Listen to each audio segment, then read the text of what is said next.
Morning students. In the previous classes we learnt about format functions.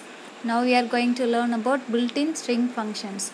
So Python supports the following built-in functions to manipulate string. So இப்போ பார்த்தீங்கன்னா நிறைய functions இங்கே கொடுத்துருக்கோம். So இந்த functions எல்லாமே நம்ம ஸ்ட்ரிங்கில் எப்படி யூஸ் பண்ணுறது அப்படின்றதான் நம்ம பார்க்க போகிறோம். இதில் ஃபர்ஸ்ட் ஃபங்க்ஷன் என்ன அப்படின்னா லென்த்து. ஸோ இதோடைய சின்டெக்ஸ் அதோட டிஸ்கிரிப்ஷன் அண்ட் எக்ஸாம்பிள்ஸோடு கொடுத்துருக்கோம். ஸோ இந்த ஃபங்க்ஷன்ஸ் எல்லாமே பார்த்திங்கன்னா நம்ம ப்ரோக்ராமில் எப்படி யூஸ் பண்ண போகிறோம் அப்படின்ற மெத்தடுக்கு சிம்பிள் எக்ஸாம்பிள் கொடுத்து பார்க்கலாம். So first length of a string. So இதான் இதோடைய சின்டெக்ஸ். லென்த் அப்படின்ற ஃபங்க்ஷன். ஸோ ப்ராக்கெட்குள்ளே ஸ்ட்ரிங் அப்படின்னு கொடுத்துருக்கோம். அப்போ ஸ்ட்ரிங்கோடைய லென்த் எவ்வளோ அப்படின்ட்டு நம்ம ஃபைண்ட் அவுட் பண்ணுறதுக்கு இந்த ஃபங்க்ஷன்ஸை நம்ம யூஸ் பண்ண போகிறோம். ஓகே, ஸோ டிஸ்கிரிப்ஷன் பாருங்கள். Returns the length. So number of characters of the string. So நாம் கொடுத்துருக்குற ஸ்ட்ரிங்கில் எத்தனை கேரக்டர் இருக்குது அப்படின்றத ரிட்டர்ன் பண்ணுறதுக்கு தான் இந்த ஃபங்க்ஷன் நம்ம யூஸ் பண்ண போகிறோம். ஸோ எக்ஸாம்பிள் பாருங்கள். ஏ ஈக்குவல் டு கார்பரேஷன் அப்படின்னு ஒரு ஸ்ட்ரிங் எடுத்துக்கலாம். ஏ அப்படின்ற வேரியபிளில் அது ஸ்டோர் ஆகும். ஓகே, ஸோ பிரிண்ட்டில் லென்த் ஆஃப் ஏ அப்படின்னும் போது ஏ அப்படின்னா என்ன, கார்பரேஷன் அப்படின்னு அர்த்தம். அப்போ அதோடைய கேரக்டர் மொத்தம் எத்தனை இருக்கு பாருங்கள். சிஓஆர் பிஓ ஆர்ஏடிஐஓஎன் டோட்டலாக பார்த்தீங்கன்னா 11 கேரக்டர்ஸ் இருக்குது. ஓகே, ஸோ இதுக்கு தான் லென்த் ஸ்ட்ரிங் ஃபங்க்ஷன் யூஸ் பண்ண போகிறோம். நெக்ஸ்ட் பார்த்தீங்கன்னா capitalize. So used to capitalize the first character of the string. So இதுக்கு பார்த்திங்க அப்படின்னா ஃபர்ஸ்ட் கேரக்டர் மட்டும் நம்ம கொடுத்துருக்க ஸ்ட்ரிங்கோடைய ஃபர்ஸ்ட் கேரக்டருக்குலேயே அதை மட்டும் என்ன பண்ணணும் அப்படின்னா கேப்ஸில் மாற்றிடும். ஓகே, ஸோ அதுக்காக தான் இந்த ஃபங்க்ஷன் யூஸ் பண்ண போகிறோம். சிட்டி ஈக்குவல் டு சென்னை அப்படின்னு ஒரு ஸ்ட்ரிங் கொடுத்துருக்கேன். ஸோ ஒரு பிளேஸுடைய நேம் அப்படின்னாலே நம்ம ஃபர்ஸ்ட் லெட்டர் எப்படி யூஸ் பண்ணுவோம், கேப்ஸில் இல்லையா. ஸோ நான் இங்கே வந்து எல்லாமே ஸ்மாலில் கொடுத்துருக்கேன். அப்போ பிரிண்ட்டில் பாருங்கள் சிட்டி டாட் கேபிட்டலைஸ் அப்படின்னு கொடுத்த உடனே நமக்கு சென்னையில் ஃபர்ஸ்ட்டு சி அப்படின்ற லெட்டர் நமக்கு வந்துருச்சு. ஓகேவா. So next centre function. So சென்டரில் பார்த்தீங்கன்னா first with, next fill care அப்படின்னு 2 ஆர்குமெண்ட்ஸ் யூஸ் பண்ணியிருக்கோம். இப்போ returns a string with the original string centered to a total of with columns and filled with fill care in columns that do not have characters அப்படின்னு சொல்லியிருக்காங்க பாருங்கள். So இப்போ பார்த்தீங்க அப்படின்னா so நாம் கொடுத்துருக்கிற ஸ்ட்ரிங் இருக்கு இல்லையா. ஸோ நம்ம கொடுத்துருக்கிற ஸ்ட்ரிங்கில் எத்தனை கேரக்டர் நம்ம பிரிண்ட் பண்ணோம் அப்படின்னு நம்ம சொல்லிட்டோம் அப்படின்னா ஸோ அந்த ஸ்ட்ரிங்கை வந்து சென்ட்ரைஸ் பண்ணிடும். ஸோ அதுக்கு சைடில் இருக்கக்கூடிய அந்த எம்டி ஸ்பேசஸ் இருக்கு இல்லையா, அதுக்கெலாம் பார்த்திங்கன்னா நம்ம வேணும்னா நம்ம என்ன கேரக்டர் கொடுக்குறோமோ அதை வச்சு ஃபில் பண்ணிக்கலாம். இப்போ எக்ஸாம்பிள் பார்க்கலாம். string 1 ஈக்குவல் டு வெல்கம் அப்படின்ற ஒரு ஸ்ட்ரிங் எடுத்துக்கலாம். இதில் பார்த்தீங்கன்னா print string 1 dot center 15 asterisk simple கொடுத்துருவோம். இந்த 15 அப்படின்னு நம்ம கொடுக்கும்போதே ஸோ டோட்டலாக இந்த ஸ்ட்ரிங் ஸ்டோர் ஆகிறதுக்கு மெமரியில் எவ்வளோ லொக்கேஷன் ஆக்குபை பண்ணணும் அப்படின்னு பார்த்தீங்கன்னா 15. ஓகே, பட் வெல்கம் அப்படின்ற கேரக்டரில் டோட்டலாக எவ்வளோ லென்த் இருக்குன்னு பாருங்கள், 7 கேரக்டர் தான் இருக்குது. அப்போ இந்த 7 கேரக்டரை மட்டும் என்ன பண்ணணும் அப்படின்னா மிடில் எடுத்துக்கும். அவுட்புட்டை பார்த்தீங்கன்னா புரியும். வெல்கம் அப்படின்றது எப்படி இருக்குது, சென்டரில் இருக்கா. இப்போ லெஃப்ட் சைடும் ரைட் சைட்லையும் பாருங்கள் அந்த எம்டி ஸ்பேசஸ் இருக்கு இல்லையா. ஸோ அதை என்ன பண்ணணும்னா ஈக்குவலைஸ் பண்ணிவிட்டு நாம் கொடுத்துருக்கிற கேரக்டர் என்னவோ அதை வச்சு ஃபில் பண்ணும். நான் என்ன கொடுத்துருக்கேன்னா ஆஸ்டிக் சிம்பிள் வச்சு கொடுத்துருக்கேன். ஸோ அதனால் அதை வச்சு ஃபில் பண்ணும். நீங்கள் என்ன கொடுக்குறீங்களோ எந்த டிசைனுக்கு வேணாலும் நம்ம கொடுத்துக்கலாம். ஸோ அதை கொடுத்தோம் அப்படின்னா அதே மாதிரி நமக்கு ஃபில் ஆகிடும். இதுதான் வந்து சென்டர் அப்படின்ற ஃபங்க்ஷன். ஓகே, நெக்ஸ்ட் வந்து ஃபைண்ட் ஃபங்க்ஷன். ஸோ ஃபைண்டோடைய சின்டாக்ஸ் பாருங்கள். சப் அப்படின்னு ஆரம்பிக்கணும். அதில் கமா, அதில் ஸ்டார்டிங் பாயிண்ட்டும் எண்ட் பாயிண்ட்டும் நம்ம கொடுக்கணும். ஸோ இந்த மாதிரி ஸ்ட்ரிங் இந்த மெத்தட்லாம் நம்ம யூஸ் பண்ணணும். The function is used to search the first occurrence of the substring in the given string. It returns the index at which the substring starts. Returns -1 if the substring does not occur in the string. So இந்த function ஏன் use பண்ண போகிறோம் அப்படின்னா இந்த function பார்த்திங்க அப்படின்னா அந்த string நம்ம கொடுத்துருக்கிற ஸ்ட்ரிங்கில் சப்ஸ்ட்ரிங் என்ன அப்படின்னு சொல்லிட்டு சர்ச் பண்ணுறதுக்கு தான் இந்த ஃபைண்ட் அப்படின்ற ஃபங்க்ஷன் நம்ம யூஸ் பண்ண போகிறோம். ஸோ நம்ம வந்து ஸ்டார்டிங் வேல்யூ எண்ட் வேல்யூயும் கொடுக்கணும். சப்போஸ் அப்படி கொடுக்கல அப்படின்னா அது ஸ்டார்டிங் 0th வேல்யூலேருந்தே அது எடுத்துக்கும். ஓகே, நம்ம சர்ச் பண்ணக்கூடிய சப்ஸ்ட்ரிங் இல்லை அப்படின்னா -1 அப்படின்னு நமக்கு அவுட்புட்டு டிஸ்பிளே பண்ணும் அப்படின்னு சொல்கிறாங்க. ஓகே, இப்போ பார்த்தீங்கன்னா ஸ்ட்ரிங் 1 எடுத்துக்கலாம். ஒரு ஸ்ட்ரிங்கில் மேமல்ஸ் அப்படின்னு நான் எடுத்திருக்கேன். இல்லை ஸ்ட்ரிங் 1 டாட் ஃபைண்டில் மா. ஸோ மேமல்ஸில் மா அப்படின்ற ஸ்ட்ரிங் எங்கேருந்து ஸ்டார்ட் ஆகுது அப்படின்னு கொடுத்துருக்கோம். இப்போ சின்டெக்ஸை பாருங்கள். சப்ஸ்ட்ரிங் மட்டும் கொடுத்துருக்கோம். ஃபைண்ட் சப்ஸ்ட்ரிங்க்கு சப்னு கொடுத்துருக்கோம் இல்லையா. அடுத்து ஸ்டார்ட் எண்ட் பாயிண்ட் கொடுத்துருக்கோம். ஆனால் ஸ்டார்ட் எண்ட் பாயிண்ட்டே நம்ம இதில் கொடுக்கவே இல்லை. ஸோ ஜஸ்ட்டு சப்ஸ்ட்ரிங் மட்டும்தான் கொடுத்துருக்கோம் மா அப்படின்னு சொல்லி. அப்போ அது என்ன பண்ணும் அப்படின்னா இந்த ஸ்ட்ரிங் ஸ்டோர் ஆகுதுலேயே அதோட இண்டெக்ஸ் வேல்யூ ஃபஸ்ட்டு இண்டெக்ஸ் வேல்யூனா 0. ஸோ 0 அப்படின்ற அவுட்புட்டை நமக்கு டிஸ்பிளே பண்ணும். ஸோ மேமல்ஸ் அப்படின்னு மெமரியில் போய் ஸ்டோர் பண்ணும்போது 0லேருந்து ஸ்டார்ட் ஆகும். ஸோ எம் அப்படின்னா 0th இண்டெக்ஸ், ஏ அப்படின்னா ஃபர்ஸ்ட் இண்டெக்ஸ், எம் அப்படின்னா செகண்ட் இண்டெக்ஸ், நெக்ஸ்ட் எம் வந்து தேர்ட் இண்டெக்ஸ். ஸோ தெரியும் இல்லையா. ஸோ அந்த மாதிரி மெமரியில் அரே டைப்பில் நமக்கு ஸ்டோர் ஆகும். அதனால் ஃபர்ஸ்ட் இண்டெக்ஸ் வேல்யூ என்ன அப்படின்னா 0 அப்படின்றத நமக்கு டிஸ்பிளே பண்ணிடும் அப்படின்றாங்க. So on meeting the start parameters the function starts the search from the beginning. Okay, so பிகினிங்லேருந்து சர்ச் பண்ணோம் அப்படின்றாங்க. ஸோ another எக்ஸாம்பிள் பாருங்கள். string 1 டாட் ஃபைண்ட் ஸோ மா 2, 4. இப்போ பாருங்கள் சப்ஸ்ட்ரிங்கும் கொடுத்துருக்காங்க மா அப்படின்ட்டு. ஸ்டார்டிங் வேல்யூ 2, எண்ட் வேல்யூ 4 அப்படின்னு கொடுத்துருக்காங்க. இப்போ மா அப்படின்ற சப்ஸ்ட்ரிங் எங்கே இருக்குது அப்படின்னு நம்ம கொடுத்துருக்குற இந்த கிவன் ஸ்ட்ரிங்கில் போய் ஃபைண்ட் அவுட் பண்ணணும்.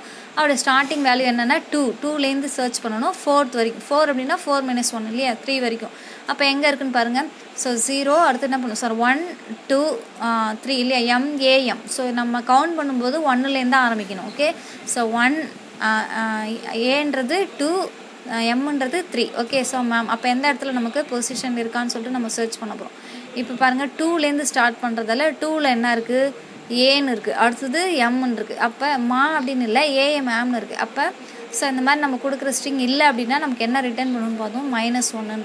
So display -1 because the substring could not be found between the index 2 and 4 - 1. Okay, next ஒரு எக்ஸாம்பிள் பாருங்கள். string 1.find ma 2,5 அப்படின்னு கொடுத்தாச்சு. ஸோ 2,5 அப்படின்னு கொடுக்கும்போது இப்போ அந்த மேமல்ஸில் போய்ட்டு நம்ம 2 அப்படின்னும் போது என்னது A, 3M, so 4M, next 5 அப்படின்னும் போது A இல்லையா. ஸோ இப்போ நமக்கு மா அப்படின்றது கிடச்சிருச்சு இல்லையா. ஸோ அது எந்த இடத்துல இருக்குது, எந்த பொசிஷனில் இருக்குன்னா இண்டெக்ஸ் வேல்யூ 0லேருந்து ஸ்டார்ட் பண்ணணும். ஆனால் இங்கே ஸ்டார்ட் எண்டு நம்ம கொடுக்குற வேல்யூ 1லேருந்து ஸ்டார்ட் பண்ணணும். ஓகே, ஸோ ரெண்டும் கன்ஃபியூஷன் ஆகிடக்கூடாது. ஸோ இப்போ தேர்ட் நமக்கு இண்டெக்ஸ் வேல்யூ பார்த்திங்கன்னா 0 1 2 3 3ன்னும் போது MA, அடுத்து 4ன்னும் போது 4ன்னு வரும். அப்போ ஸ்டார்டிங் எந்த இடத்துல இருக்குன்னா தேர்ட். அதனால தான் நமக்கு இண்டெக்ஸ் வேல்யூ 3 அப்படின்ற அவுட்புட் நமக்கு கிடச்சிருக்கு. ஓகே, next வந்து is alpha numeric. So it returns true if the string contains only letters and digits. It returns false if the string contains any special characters like minus, asterisk, at symbol, hash symbol. So இந்த மாதிரி symbols இருந்துச்சுன்னா falls அப்படின்னு வரும்ன்றாங்க. அப்போ நம்ம கொடுத்துருக்கிற ஸ்ட்ரிங்கில் is alpha நியூமரிக்னா so ஆல்ஃபாவும் இருக்கணும் நியூமரிக்கும் இருக்கணும். ஓகேவா, ஆல்ஃபாபெட்ஸ் மட்டும் இருக்கக்கூடாது, நம்பர்ஸ் மட்டும் இருக்கக்கூடாது, ரெண்டுமே இருக்கணும். அப்படி இருந்துச்சுன்னா நமக்கு ட்ரூ அப்படின்ற அவுட்புட் வரும். அப்படி இல்லை அப்படின்னும் போது கீழே கொடுத்துருக்காங்களே ஏதாவது ஸ்பெஷல் கேரக்டர்ஸ் இருந்துச்சு அப்படின்னா நமக்கு ஃபால்ஸ் அப்படின்னு வரும்னு சொல்லியிருக்காங்க. ஸோ எக்ஸாம்பிள் பாருங்கள். string 1 = save earth. Save earth அப்படின்னு ஒரு ஸ்ட்ரிங் கொடுத்துருக்கோம். இதில் பார்த்தீங்கன்னா வெறும் வந்து ஆல்ஃபாபெட்ஸ்லாம் இருக்குது, நம்பர் எதுவும் யூஸ் பண்ணவே இல்லை. இப்போ நமக்கு என்ன அவுட்புட் வரும் அப்படின்னா string 1.is alpha numeric function கொடுத்த உடனே ரிசல்ட் நமக்கு ஃபால்ஸ் அப்படின்னு வரும். the function returns false. So false வரணும் அப்படின்னா space is and alphanumeric character.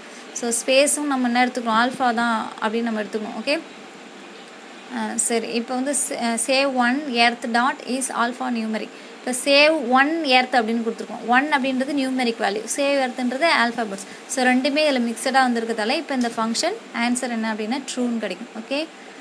ஓகேவா. ஸோ நெக்ஸ்ட் வந்து is alpha. So is alpha அப்படின்னு நம்ம செக் பண்ண போகிறோம். ஸோ நம்ம கொடுத்துருக்குற ஸ்ட்ரிங் வந்து ஆல்ஃபாவா அப்படின்னு செக் பண்ண போகிறோம். ஸோ ஆல்ஃபா எல்லாமே நம்ம ஆல்ஃபாபெட்ஸாக இருந்துச்சு அப்படின்னா ட்ரூன்னு வரும். ஸோ வேறு ஏதாவது நம்பர்ஸோ அந்த மாதிரி மிக்சடாக வந்துச்சுன்னா ஃபால்ஸ்னு வரும். Okay, so returns true if the string contain only letters, otherwise return false. So இப்போ பாருங்கள் string click 1 2 3 dot is alpha அப்படின்ற ஃபங்க்ஷன் கொடுத்துருக்கோம். ஸோ கிளிக் 1 2 3ன்றது ஸ்ட்ரிங். ஸோ இதில் வந்து நம்பர் வந்திருக்கு. ஸோ அதனால் நம்ம ஃபால்ஸ்னு கொடுக்குறோம். இப்போ பைத்தான் அப்படின்னு கொடுக்கும்போது ஒன்லி அதில் ஆல்ஃபாபெட்ஸ் மட்டும் இருக்கிறதால ட்ரூ அப்படின்னு நமக்கு அவுட்புட் வந்துருச்சு. ஓகே, நெக்ஸ்ட் பாருங்கள் இஸ் டிஜிட். ஸோ இஸ் டிஜிட்டும் போதே numbers. So is digit check பண்ண போகிறோம். அப்போ நம்ம கொடுத்துருக்கிற ஸ்ட்ரிங்கில் டிஜிட்ஸ் இருக்கான்னு பார்க்கும். டிஜிட் மட்டும் இருந்துச்சுன்னா அது ட்ரூ, அப்படி இல்லைன்னா false. So returns true if the string contain only numbers, otherwise it returns false. So இப்போ எக்ஸாம்பிள் பாருங்கள். string 1 = சேவ் எர்த்துன்ற ஸ்ட்ரிங். சேவ் எர்த் அப்படின்னும் போது ஃபுல்லாக எப்படி இருக்குது, ஆல்ஃபாபெட்ஸ் சார். ஸோ அப்போ என்ன நமக்கு அவுட்புட் வரும்னா ஃபால்ஸ். ஓகே, அப்போ வெறும் நம்பர் கொடுத்தா மட்டும்தான் நமக்கு இந்த கண்டிஷன் வந்து ட்ரூ அப்படின்னு வரும். Okay, next lower function returns the exact copy of the string will all the letters in lower case. So நம்ம ஸ்ட்ரிங் கொடுத்துருக்கோன்னா அதை ஃபுல்லாக கேபிட்டல் லெட்டரில் கொடுத்துருந்தோம்னா அது எல்லாமே டோட்டலாக ஸ்மால் லெட்டரில் சேஞ்ச் பண்ணிவிடும். ஓகே, இப்போ பாருங்கள் string 1 = சேவ் எர்த்துன்றது எல்லாமே அப்பர் கேஸில் இருக்குது இல்லையா. அப்போ பிரிண்ட்டில் பாருங்கள் string 1.lower. ஸோ லோயர்னா எல்லாத்தையும் என்ன பண்ணிடுச்சு, லோயர் கேஸ், அதாவது ஸ்மால் லெட்டர்ஸில் சேவ் எர்த் அப்படின்றத டிஸ்பிளே பண்ணிடுச்சு. Next is lower. So is லோயரா அப்படின்னு செக் பண்ண போகிறோம். நம்ம கொடுத்துருக்கிற ஸ்ட்ரிங் இஸ் லோயரா, returns true if the string is in lower case அப்படின்னு செக் பண்ணுறோம். So string 1 = welcome. ஸோ எல்லாமே லோயர் கேஸில் இருக்கா. ஸோ அப்படி இருந்துச்சுன்னா ஸோ பிரிண்டில் என்ன பண்ணியிருக்கோம், string 1.lower caseன்ற ஃபங்க்ஷனை கொடுத்தாச்சு. ஸோ எல்லாமே லோயர் கேஸில் இருக்கிறதால நமக்கு ட்ரூ அப்படின்ற அவுட்புட்டு நமக்கு கிடச்சிச்சு. ஓகே, ஸோ இதே மாதிரி தான் அப்பர் கேஸ்க்கும். ஸோ இஸ் அப்பர் அப்படின்னு கொடுத்தாலே returns true if the string in upper case. So string 1 = welcome small லெட்டரில் எல்லாமே கொடுத்துருக்கேன். இப்போ பிரிண்ட்டில் பாருங்கள் இஸ் அப்பர் அப்படின்ற ஃபங்க்ஷன் நம்ம கொடுத்துருக்கோம். அப்போ நமக்கு என்ன வரும், எல்லாமே கொடுத்துருக்கிற ஸ்ட்ரிங் பார்த்திங்கன்னா ஸ்மாலில் இருக்கிறதால ஃபால்ஸ் அப்படின்னு வரும். அதுவே கேப்ஸில் இருந்துச்சுன்னா ட்ரூ அப்படின்ற மெசேஜ் வரும். ஓகே, அப்பர் அப்படின்ற ஃபங்க்ஷன் ஒன்று இருக்குது. ஸோ இஸ் அப்பர்ன்றது வேறு ஃபங்க்ஷன், அப்பர் அப்படின்றது வேறு function. So return exact copy of the string will all letters in upper case. So string 1ல் வெல்கம் கொடுத்தாச்சு. ஸோ பிரிண்ட்டில் ஸ்ட்ரிங் டாட் அப்பர்ன்ற ஃபங்க்ஷன் யூஸ் பண்ணியாச்சு. ஸோ நம்ம கொடுத்த ஸ்ட்ரிங் வெல்கம் ஸ்மால் லெட்டரில் இருக்கா, அதை டோட்டலாக எல்லாமே ஆப்போசிட் கேஸாக மாற்றிடும், அதாவது வெல்கம் அப்படின்னு சொல்லிட்டு. ஓகே, நெக்ஸ்ட் வந்து title function. So returns a string in title case. So நம்ம ஒவ்வொரு டாபிக் எழுதும்போது அந்த டைட்டிலில் ஃபர்ஸ்ட் லெட்டர் எப்படி இருக்குன்னா கேப்ஸில் எழுதுவோம் இல்லையா. ஸோ அந்த மாதிரி டைட்டில்ஸை நம்ம ஸ்மாலில் கொடுத்தாலும் இந்த ஃபங்க்ஷனை கொடுக்கும்போது எல்லாமே கேப்ஸாக சேஞ்ச் ஆகிடும். இப்போ string 1 equal to education department எல்லாமே ஸ்மால் லெட்டரில் இருக்குது. இப்போ பிரிண்ட்டில் பாருங்கள் ஸ்ட்ரிங் 1 டாட் டைட்டில் அப்படின்னு கொடுத்தாச்சு. ஸோ இப்போ என்ன பண்ணுவோம், எஜுகேஷன் டிபார்ட்மெண்ட். ஸோ ரெண்டுத்துலேயுமே கேப்ஸில் இருப்பாங்க எஜுகேஷன் டிபார்ட்மெண்ட்டு. ஓகே, ஸோ இந்த மாதிரி டைட்டில் சேஞ்ச் ஆகிடும். நெக்ஸ்ட் வந்து swap case. So it will change case of every character to it's opposite case wise Versa. So இதில் பாருங்கள் string 1 equal to Tamil Nadu. So தமிழ்நாடுல பாருங்கள் D small லெட்டரில் இருக்குது, நெக்ஸ்ட்டு கேபிட்டலில் ஏ இருக்குது, நெக்ஸ்ட்டு எம்ஐ ஸ்மாலில் இருக்குது, நெக்ஸ்ட்டு எல் கேபிட்டல். ஸோ இந்த மாதிரி இருக்குது. இப்போ என்ன பண்ணணும்னா அது அப்படியே ஸ்வாப் கேஸ்னால் டோட்டலாக சேஞ்ச் பண்ணிடும். ஸ்மால் லெட்டர் இருக்கிறதெல்லாம் கேப்ஸ்லையும் கேப்ஸில் இருக்கிறதெல்லாம் ஸ்மாலையும் சேஞ்ச் பண்ணிவிடும். ஸோ அதுதான் print string 1 dot swap case. பாருங்கள் இப்போ அவுட்புட் எப்படி கிடச்சிருப்பாங்க, டோட்டலாக சேஞ்ச் ஆகிடுச்சா. ஸோ இதுதான் வந்து ஸ்வாப் கேஸ் அப்படின்றது. ஓகே, ஸோ நெக்ஸ்ட் பார்த்திங்க அப்படின்னா கவுண்ட் ஃபங்க்ஷன். ஸோ கவுண்ட் ஃபங்க்ஷனில் string comma begin comma end. So 3 value கொடுத்துருக்கோம். ஸ்ட்ரிங்கும் கொடுக்கணும், பிகின் வேல்யூயும் கொடுக்கணும், எண்டு வேல்யூயும் அப்படின்னு கொடுக்கணும். ஓகே, இப்போ returns the number of substrings occurs within the given range. So remember that substring may be a single character. Range beginning and end arguments are optional. So இப்போ நம்ம range கொடுக்கும்போது single character ஸ்ட்ரிங்கில் கொடுத்துருவோன்னு வச்சுக்கோங்க. அப்போ அதுக்கு பிகினிங்கும் எண்டும் கொடுக்க முடியாது இல்லையா. ஸோ அதனால் நம்ம அந்த இடத்துல இந்த ஆர்குமெண்ட்ஸ் யூஸ் பண்ண தேவையில்லை அப்படின்னு சொல்கிறாங்க. Okay, if it is not given Python search in whole string search is case sensitive. So case sensitive மெத்தடில் தான் சர்ச் பண்ணணும். நம்ம ஸ்மாலில் கொடுத்துருக்கோமா கேப்ஸில் கொடுத்துருக்கோமான்றதையும் நம்ம கரெக்டாக கொடுக்கணும். Okay, so string 1 equal to Rajaraja Cholan அப்படின்னு ஒரு ஸ்ட்ரிங் கொடுத்துருக்கோம். அதில் ராஜராஜ சோழனில் ஃபர்ஸ்ட்டு ராஜில் ஆர் கேப்ஸில் இருக்குது, நெக்ஸ்ட்டு ராஜா ஆர் கேப்ஸில் இருக்குது, சோழனில் சி கேப்ஸில் இருக்குது. இப்போ பிரிண்ட்டில் பாருங்கள் ஸ்ட்ரிங் 1 டாட் கவுண்ட். ஸோ ராஜா அப்படின்னு கொடுத்துருக்கோம். ஸோ ராஜா அப்படின்ற ஸ்ட்ரிங் வந்து மேலே கொடுத்துருக்குற அந்த ஸ்ட்ரிங்கில் எத்தனை டைம்ஸ் வந்துருக்கு அப்படின்னு கேட்டிருக்காங்க. ஸோ 2 டைம்ஸ், அதான் வந்து கவுண்ட் பண்ணி காமிக்குது. அதேமாதிரி பிரிண்ட் ஸ்ட்ரிங் 1ல் கவுண்டில் ஸ்மால் லெட்டர் ஆர் எத்தனை டைம் இருக்குதுன்னு பார்த்தீங்கன்னா அதில் இல்லை, எல்லாமே இருக்கிறது எல்லாமே கேப்ஸ். ஸோ அதனால் 0 அப்படின்னு காமிக்குது.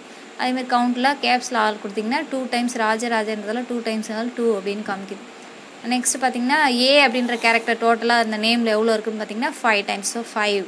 ஓகே, ஸோ பிரிண்ட்டில் ஸ்ட்ரிங் 1 கவுண்ட் ஏ, அடுத்து 0,5, 0லேருந்து 5th கேரக்டர் வரைக்கும் இருக்கக்கூடியதில் ஏ அப்படின்றது பார்த்திங்கன்னா எத்தனை டைம்ஸ் வருதுன்னா 2 டைம்ஸ், அதனால் 2 அப்படின்னு வருது. ஓகே, நெக்ஸ்ட் பிரிண்ட்டில் ஸ்ட்ரிங் 1 டாட் கவுண்டில் ஏ கமா 11. ஸோ 11th கேரக்டராக ஏ அப்படின்னு இருக்கா அப்படின்னா அதான் 10ல் எடுத்துக்கோ. ஓகே, ஸோ அப்போ பார்த்திங்கன்னா 1 டைம் இருக்குது அப்படின்னு சொல்லுது. ஓகே, இதான் வந்து கவுண்ட் ஃபங்க்ஷன். ஓகேவா, நெக்ஸ்ட் வந்து ordinary. So returns ASCII code of the character. So இப்போ நம்ம வந்து CH ஈக்குவல் டு ஏ அப்படின்னு ஒரு கேரக்டர் எடுத்துச்சு. ஸோ ஏன்னா அதோட ASCII வேல்யூ 65ன்னு நமக்கு தெரியும். ஓகே, ஸோ பிரிண்ட்டில் ஆர்டினரி கேரக்டர் கொடுத்தாச்சு. இப்போ நமக்கு அதோட ஆன்சர் என்ன 65 காமிக்கும். ஸோ அதேமாதிரி பிக்கான வேல்யூ என்ன 66. ஸோ இது மாதிரி யூஸ் பண்ணுறது தான் இந்த ordinary character function. Okay, next பார்த்திங்க அப்படின்னா character function ASCII. So returns the character represented by ASCII function. So CH equal to 97. Print CH அப்படின்னு கேட்டிருக்காங்க. ஸோ 97 அப்படின்னு நம்ம கேரக்டர் கொடுத்தோன்னே அதோட ஆப்போசிட் வேல்யூ என்னன்னு காமிக்கும். ஸோ அப்போ அதோடைய வேல்யூ என்ன, அதோட ASCII வேல்யூ என்னன்னு காமிக்கும். அதோடைய வேல்யூ என்னன்னு பார்த்தீங்கன்னா 97. ஸ்மால் லெட்டர் ஏவோட வேல்யூ தான் 97. அப்போ ஸ்மால் லெட்டர் ஏ அப்படின்னு நமக்கு ஸோ பிரிண்ட் பண்ணும். ஸோ அதுமாதிரி பிரிண்ட்டில் CHR அதை கேரக்டர் 87 கொடுத்துருக்கோம். ஸோ 87 கேரக்டர் என்ன அப்படின்னா W. ஸோ W நமக்கு டிஸ்பிளே பண்ணிக்காம இதுதான் வந்து கேர் ஃபங்க்ஷன். ஓகேவா, ஓகே, ஸோ இவ்வளோ தான் வந்து நமக்கு ஸ்ட்ரிங் ஃபங்க்ஷன்ஸ்லாம் என்னென்ன நம்ம யூஸ் பண்ணியிருக்கோம் அப்படின்றது கொடுத்துருக்காங்க. ஸோ இந்த ஸ்ட்ரிங் ஃபங்க்ஷன்ஸ் எல்லாமே நம்ம ஸ்ட்ரிங் யூஸ் பண்ணக்கூடிய ப்ரோக்ராம்ஸில் எல்லாமே நம்ம யூஸ் பண்ணுவோம். ஓகே, ஸோ இது கிளியராக இருந்துங்க. இதில் நிறைய 1 மார்க்ஸ் ரிப்பீட்டடாக கேட்பாங்க. Okay students, thank you.